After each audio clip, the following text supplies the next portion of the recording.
degmada xuduna gobolka Sool waxa ka da'ay roobab dabeylo wata kuwaas oo waxyeello u geystay guryo ay degan yihiin dad shacbi dabeylahan ayaa saameyn ku yeeshay ku dhawaad 15 guri inta loo ogyahay waxa ku dhintay hal qof bariga magaaladaasi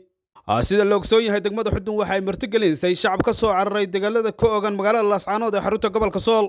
kuwaas oo markii hore haysan hooy ay ka galaan dabeylaha iyo dhaxmaha waxaana saameyn ku yeeshay roobabka ka da'ay waqtigan.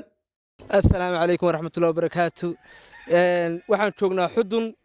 raxmaadka eebaa ka da'ay iyadoo abaar baxsan ka jireen oo jiraa lagu jiray oo dadku aad u jilicsanaa salay galaba raxmadaasi daaday raxmad aad iyo aad dhulka inta xudun kulay area xudun bay heshay khasaare nafeed iyo mid guriyood iyo mid dad labadaba way geysatay kulay dhimashadu hal qof baan ognahay dhaawacuna waa jira guriyaha dhowr iyo 10 guri oo guriga lagu khasaare yar yahay baa ka dhacay dee nimca lagu jiraa waa iska raxmada eebe waxa weeye waa iska barwaaqada iska leh nimcada iska leh waxa weeye abaar baan waxba reebin dee waa reebtaa raxmaadka eebe barwaaqada wax waa reebtaa sidaad ogtihiinba magaalada dul saareedo Laascaanood baa ku soo qaxday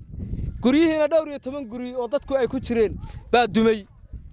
dadku dee banaanka baa goglihoodii iyo caruurihii iyo wixii hoganayaan marka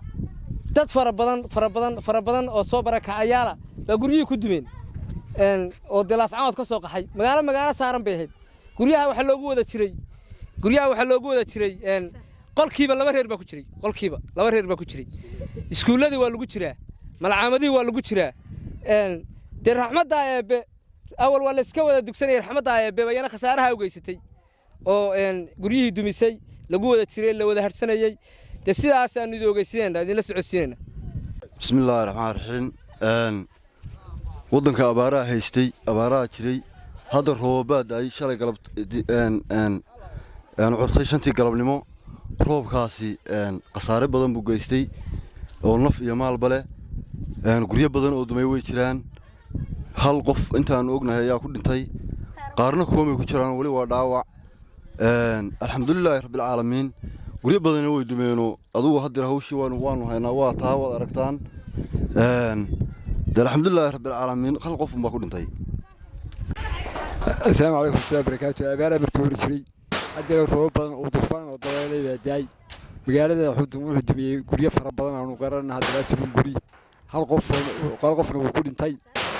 dadkan qaar baa dhaawac oo ku jira